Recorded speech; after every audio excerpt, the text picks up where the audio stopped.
Assalamualaikum warahmatullahi wabarakatuh.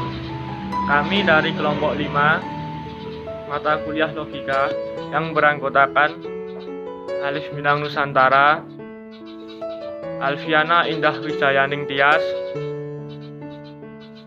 Rufika Rismawati, Diko Pangestu Nuraharja, Latifatul Aini Faridatul Hasanah. Kelompok kami akan menjelaskan teori dan paradigma yang dimulai dari saya sendiri akan menjelaskan logika dan sejarah perkembangannya. 1. Pengertian logika. Logika berasal dari bahasa Yunani yaitu logos yang berarti kata atau pikiran. Logos yang diterjemahkan sebagai ilmu yang berarti hasil pertimbangan akal pikiran terkait dengan ketetapan berpikir dan penalaran yang dalam implementasinya diutarakan lewat kata dan dinyatakan dalam bahasa. Menurut Kamus Besar Bahasa Indonesia, logika berarti pengetahuan tentang kaidah berpikir, jalan pikiran yang masuk akal. Selanjutnya akan dijelaskan oleh teman saya. Sejarah perkembangan logika. Nah, sejarah perkembangan logika ini dimulai pada masa Yunani. Logika dimulai sejak Thales. Thales adalah filosofi Yunani pertama yang meninggalkan segala dongeng, tahayul, dan cerita-certa isapan jempol yang berpaling kepada akal budi untuk memetakan rahasia alam semesta. Di sini Thales mengatakan bahwa air adalah arke yang berarti prinsip atau asas utama alam semesta. Pada masa Aristoteles, logika masih disebut dengan analitika, yang secara khusus meneliti berbagai argumentasi yang berangkat dari proposisi yang benar, dan dialektika yang secara khusus meneliti argumentasi yang berangkat dari proposisi yang masih diragukan kebenarannya. Pada tahun 370 sebelum Masehi dan 288 sebelum Masehi, Theophrastus, murid Aristoteles yang menjadi pemimpin legium, melanjutkan pengembangan logika. Selanjutnya, sejarah logika pada abad pertengahan. Pada mulanya hingga tahun 1141, penggarapan logika hanya berkisar pada karya Aristoteles yang berjudul Kategorial dan Polihirmanias. Karya tersebut ditambah dengan karya Porphyrius yang bernama Aisagogen dan Traktat Boethius yang mencakup masalah pembagian, masalah metode debat, dan silogisme kategoris hipotesis yang biasa disebut dengan logika lama. Sesudah tahun 1141, keempat karya Aristoteles lainnya dikenal lebih luas dan disebut sebagai logika baru. Nah, sedangkan pada abad ke-13 sampai ke-15 berkembanglah logika seperti yang sudah disebutkan di atas, disebut dengan logika modern. Tokohnya adalah Petrus Hispanus, Roger Bacon, Occam, dan Raymond Lullus yang menemukan metode logika baru yang disebut Ars Magna, yakni semacam aljabar pengertian dengan tujuan untuk membuktikan kebenaran-kebenaran tertinggi. Nah, abad pertengahan ini mencatat berbagai pemikiran yang sangat penting bagi perkembangan logika. C. Logika dunia modern. Logika Aristoteles selain mengalami perkembangan yang murni, juga dilanjutkan oleh sebagian pemikir, tetapi dengan tekanan-tekanan yang berbeda. Paham nominalisme. Kedua tokoh ini memberikan suatu interpretasi tentang kedudukan di dalam pengalaman.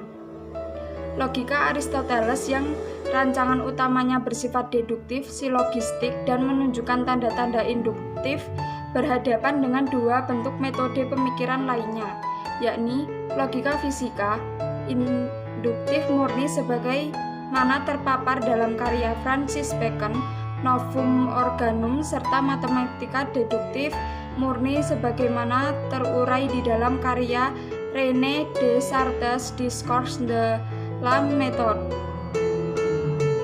3. Logika positif, logika filsafat, logika matematik. logika pragmatis, dan logika postmodern. A. Logika positif. Logika positif disebut juga sebagai empirisme logis, empirisme rasional, dan juga neopositivisme, adalah sebuah filsafat yang berasal dari lingkaran Wina pada tahun 1920-an. Mereka yang meyakini bahwa semua ilmu pengetahuan haruslah berdasarkan inferensi logis yang berdasarkan fakta yang jelas. Sehingga penganut paham ini mendukung teori-teori paham realisme, materialisme, naturalisme, filsafat, dan empirisme. Masalah yang dinyatakan dalam bentuk eksistensi positif atau dalam bentuk universal negatif mungkin akan mudah dibuktikan kebenarannya. Namun, masalah yang dinyatakan sebaliknya, yaitu dalam bentuk eksistensi negatif atau universal positif, akan sulit atau bahkan tidak mungkin dibuktikan. B. Logika filsafat. Logika filsafat merupakan ragam logika yang mempunyai hubungan erat dengan pembahasan dalam bidang filsafat, seperti logika kewajiban dengan etika atau logika arti dengan metafisika. Logika filosofis adalah logika yang menggunakan cara perenungan atau pemikiran yang sedalam-dalamnya dan seluas-luasnya tentang sesuatu yang ada atau yang mungkin ada. Dia ingin tahu kaitan ilmu dengan moral, kaitan ilmu dengan agama, dan menyusun sebuah lingkaran. Kita harus mulai dari satu titik yang awal dan juga sekaligus yang akhir. C. Logika matematik. Logika matematik adalah cabang pengetahuan logika dan matematika. Logika matematika sebenarnya mengacu kepada dua ruang lingkungan penelitian yang berbeda. Penggunaan matematik dengan menggunakannya dengan logika dan filsafat dimulai pada zaman Yunani kuno. D. Logika paradigmatis. Istilah paradigma berasal dari kata Yunani paragma yang berarti perbuatan atau tindakan. Keletian kebenarannya adalah faidah atau manfaat. Paradigma adalah aliran pemikiran yang memandang bahwa benar tidaknya suatu ucapan, dalil, atau teori semata-mata bergantung pada berfaedah atau tidaknya ucapan, dalil, dari atau teori tersebut bagi manusia. E. Logika postmodern. Istilah postmodern pertama kali dilontarkan oleh Arnold Theory pada tahun 1939. Sedang kekacauan akibat konsep berpikir yang tidak jelas akan membingungkan pelaku dalam pengaplikasian konsep tersebut. Potter menjelaskan sebagai orang seperti Rontaran beranggapan postmodernisme adalah lawan dari modernisme yang dianggap tidak berhasil mengangkat martabat manusia modern. Akibat dari perdebatan antara dua pendapatan di atas, muncullah pendapat ketiga yang ingin menengahi antara dua pendapat yang kontrasisme tadi. Paradigma dan pengembangannya. Paradigma berasal dari bahasa Yunani, yaitu paradigma yang berarti contoh, tafsir, modern. Selain dari arti tersebut, paradigma dapat semula diartikan sebagai satu, cara memandang sesuatu. Dua, dalam ilmu pengetahuan berarti modern, pola ideal. Tiga, totalitas parisme bersifat teoritis dan metodologi yang menentukan atau mendefinisikan suatu studi ilmiah online.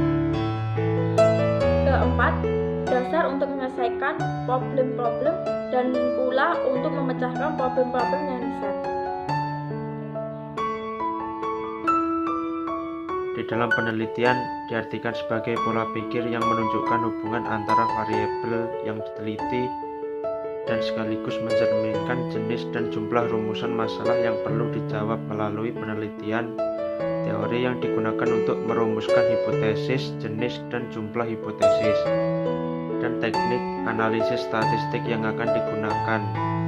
Di bawah ini dikemukakan beberapa paradigma, antara lain: 1. Paradigma Cartesian-Newtonian. Paradigma ini dicanangkan oleh René Descartes dan Isaac Newton. Namun pengertian umum yang lebih banyak dipakai paradigma berarti seperangkat asumsi-asumsi teoritis umum dan bersama oleh para anggota suatu komunitas ilmiah. Paradigma holistik dialogis. Paradigma holistik dialogis adalah merupakan paradigma alternatif karena tuntutan pandangan dunia baru dalam upaya memahami fenomena-fenomena global secara lebih baik, tepat, dan sesuai dengan munculnya gagasan orisinal dan Sadr al-Din al-Shirazi yang lebih populer dengan nama Mulla Sadra, filsuf Persia yang hidup sezaman dengan Descartes, yaitu gerak transsubstansial. Ontologis Mulla Sadra memiliki banyak kesamaan dengan filsafat proses atau filsafat organisme Alfred North Whitehead. Dapat dianggap sebagai upaya transformasi gerak transsubstansial ke dalam sistem kosmologi yang dinamis. 3. Positivisme dalam paradigma IPA. Tesis positivisme adalah bahwa ilmu satu-satunya pengetahuan yang valid dan fakta-fakta sajalah yang mungkin dapat menjadi objek pengetahuan. Dikatakan positivisme karena mereka beranggapan bahwa yang dapat kita selidiki, dapat kita pelajari hanyalah yang berdasarkan fakta-fakta, yang berdasarkan data-data yang nyata, yaitu mereka namakan positif. Pada periode terakhir ini manusia membatasi dan mendasarkan pengetahuannya kepada apa yang dapat dilihat, yang dapat diukur, dan dapat dibuktikan. 4. Fenomenologi. Istilah fenomenologi telah digunakan sejak Lambert yang sezaman dengan Kant, Hegel, sampai ke Peirce dengan arti yang berbeda-beda. Pada medio abad 19, arti fenomenologi menjadi sinonim dengan fakta. Fenomena bukan sekedar pengalaman langsung, melainkan pengalaman yang telah menginsiplikkan penafsiran dan klasifikasi. 5. Paradigma Islam tentang transformasi sosial. Salah satu kepentingan terbesar Islam sebagai sebuah ideologi sosial adalah bagaimana mengubah masyarakat sesuai dengan cita-cita dan visi misinya mengenai transformasi sosial. Semua ideologi atau filsafat sosial menghadapi suatu pertanyaan pokok, yakni bagaimana mengubah masyarakat dari kondisinya yang sekarang menuju kepada keadaan yang lebih dekat dengan tatanan idealisnya. Teori-teori yang diderivasi dari ideologi sosial sangat berkepentingan terhadap terjadinya suatu transformasi sosial. Maka dapat dikatakan bahwa hampir semua teori sosial tersebut bersifat transformatif. Tidaklah Islam misalnya, jika kaum muslimin bersikap taat teori dan perkembangannya. Paradigma berasal dari bahasa Yunani, yaitu paradigma, yang berarti contoh, tasrif, model. Paradigma dapat pula diartikan sebagai A. Cara memandang sesuatu. B. Dalam ilmu pengetahuan berarti model, pola, atau ideal. C. Totalitas premis-premis teoritis dan metodologis yang menentukan atau mendefinisikan sesuatu studi ilmiah konkret. D. Dasar untuk menyeleksi problem-problem dan pola untuk memecahkan problem-problem riset. Menurut Nassim Booth, suatu paradigma merupakan teori-teori yang berhasil secara empiris yang pada mulanya diterima dan dikembangkan dalam sebuah tradisi penelitian sampai kemudian ditumbangkan oleh paradigma yang lebih secara empiris. Di dalam penelitian diartikan sebagai pola pikir yang menunjukkan hubungan antara variabel yang diteliti yang sekaligus mencerminkan jenis dan jumlah rumus masalah yang perlu dijawab melalui penelitian. Teori yang digunakan untuk merumuskan hipotesis, jenis dan jumlah hipotesis, dan teknik analisis statistik yang akan digunakan